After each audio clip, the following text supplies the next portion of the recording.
Une jeune fille est désemparée de voir sa mère en larmes après avoir appris que son père les avait quittés pour une femme plus jeune. Elle promet de travailler dur pour prouver un jour qu'elles n'ont jamais eu besoin de lui dans leur vie. En rentrant de l'école, Mia, 12 ans, a découvert sa mère en train de pleurer dans le salon. « Maman, qu'est-ce ce qui ne va pas? Où est papa ?» a-t-elle demandé, se précipitant auprès de sa mère. « Ton père nous a quittés », a sangloté sa mère Lindy. « Il nous a quittés pour sa secrétaire », a-t-elle crié. Mia n'arrivait pas à saisir la gravité de la situation, car elle n'arrivait pas à s'y faire. Elle s'est simplement assise avec sa mère et l'a réconfortée. « Je suis désolée, maman », a-t-elle dit en caressant le dos de sa mère. « Je suis là. Je ne te quitterai jamais », a promis Mia. « Je vais travailler dur pour prouver à papa que nous n'avons jamais eu besoin de lui.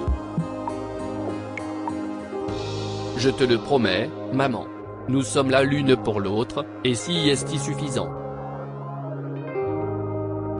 Au fil des ans, Lindy a trouvé la force et la volonté d'aller de l'avant et de faire mieux, grâce à Mia. C'est grâce à elle qu'elle a continué à travailler si dur et qu'elle a choisi de relever tous les défis qui se présentaient sur son chemin. Lorsque Mia a obtenu son diplôme d'études secondaires, ses professeurs lui ont dit qu'elle était douée en mathématiques. Lindy en est extrêmement fière et, bien qu'elle déteste l'admettre, elle sait que sa fille tient de son père. Si est un homme d'affaires brillant, et si est quelque chose qu'elle ne peut nier. Lindy avait 2 emplois pour payer les études de Mia.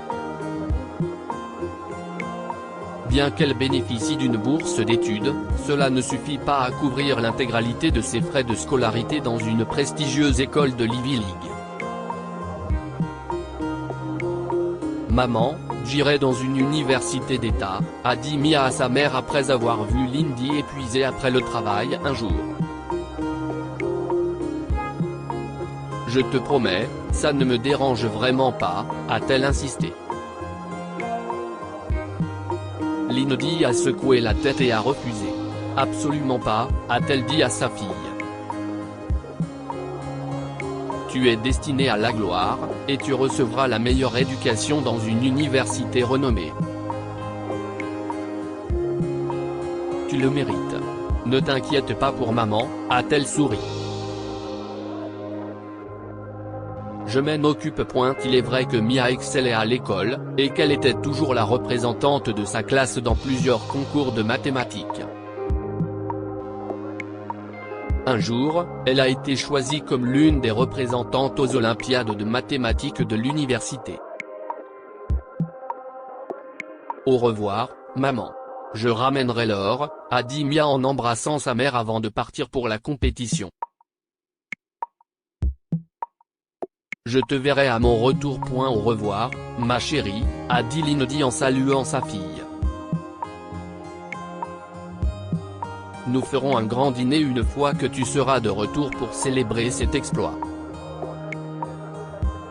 Je suis tellement fière de toi », a applaudi la mère en accompagnant sa fille jusqu'au bus. Après 4 jours hors de la ville, Mia est revenue avec rien de moins que la médaille d'or et un beau prix en espèces de $20 000, décerné par l'une des fondations qui parrainait le concours de mathématiques. Elle avait hâte de remettre les prix à sa mère, alors elle a couru dans sa maison. « Maman, je suis rentrée », a-t-elle crié. « Maman ?» dit-elle en se dirigeant vers le salon. «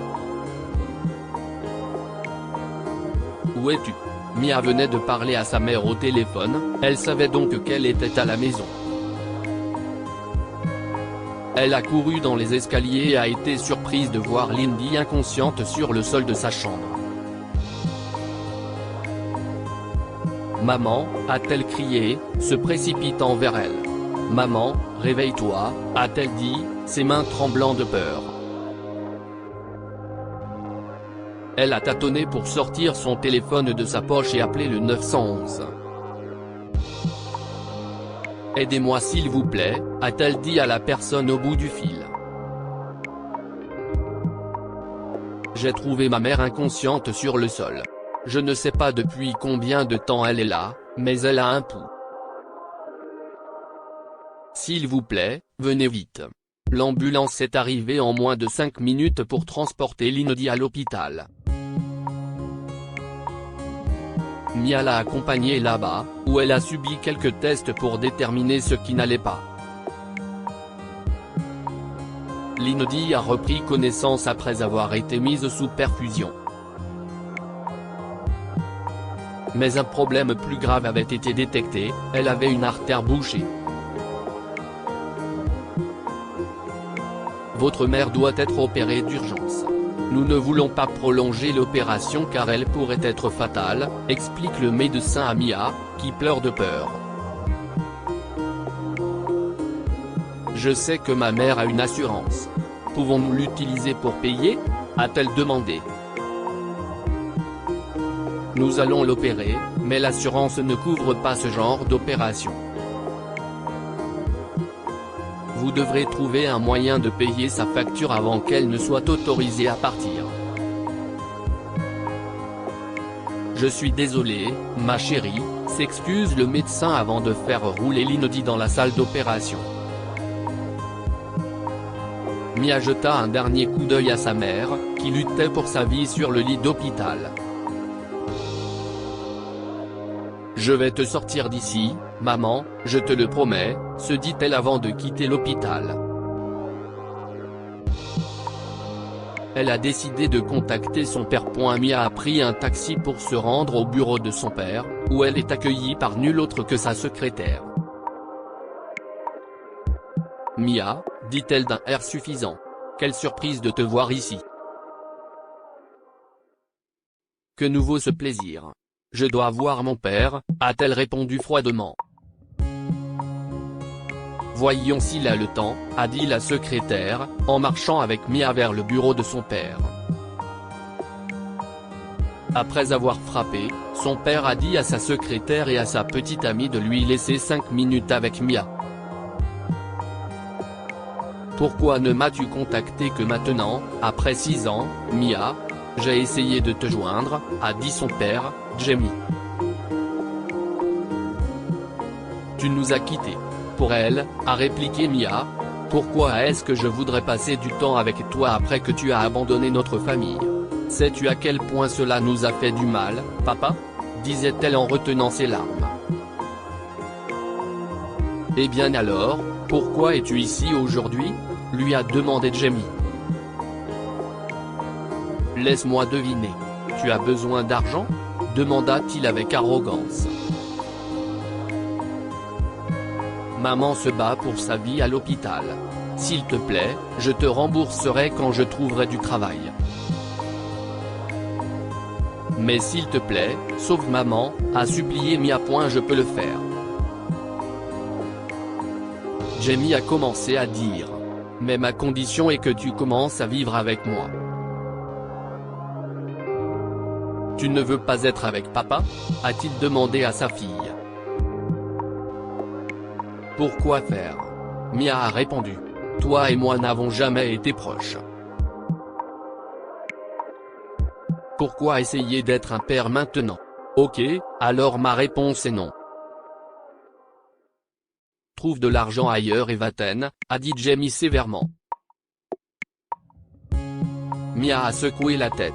Elle n'avait jamais réalisé à quel point son père était un monstre. Avec plaisir, disait-elle avant de sortir en trombe. Dans le taxi qui l'a ramenée à l'hôpital, Mia s'est rendu compte que sa médaille d'or de l'Olympiade est en or véritable. De ce fait, elle a décidé de la vendre à un prêteur sur gage et d'utiliser cette somme ainsi que les 20 000 $ qu'elle a reçus pour payer l'hôpital. Heureusement, c'était juste assez pour tout payer. Après quelques mois, l'Inodi s'est complètement rétablie et a recommencé à travailler. Mia a trouvé un emploi à temps partiel dans un café local, où elle a travaillé jusqu'à ce qu'elle obtienne son diplôme universitaire. Mia a ensuite travaillé pour une grande entreprise, dont elle était l'atout le plus précieux en raison de ses grandes compétences en mathématiques. Elle a gravi les échelons jusqu'à devenir associée directrice, ce qui l'a rendue suffisamment riche pour demander à sa mère d'arrêter de travailler. Un jour, Mia a décidé de faire un gros investissement. Elle a reçu un cours réel sur la vente de certaines entreprises et a vu que l'entreprise de son père était en vente parce qu'elle était proche de la faillite. Mia a décidé de racheter l'entreprise de son père. Au début, Jamie a pensé que sa fille faisait cela pour le sauver. Mais il a fini par se rendre compte qu'elle le faisait pour le contrarier, puisqu'elle est devenue PDG et directrice générale, le tandis que lui a été rétrogradé au rang de partenaire minoritaire silencieux. Que pouvons-nous apprendre de cette histoire? On récolte ce que l'on sème. Jamie a abandonné Mia et l'Inodi pour une femme plus jeune, avant d'être frappé par le karma lorsque sa fille a racheté sa société en faillite des années plus tard. Quand on travaille dur pour quelque chose, on en récolte forcément les fruits. Mia a promis de réussir pour que sa mère et elle n'aient plus jamais à subir de difficultés. Elle a travaillé dur pendant des années jusqu'à ce qu'elle devienne une femme d'affaires prospère.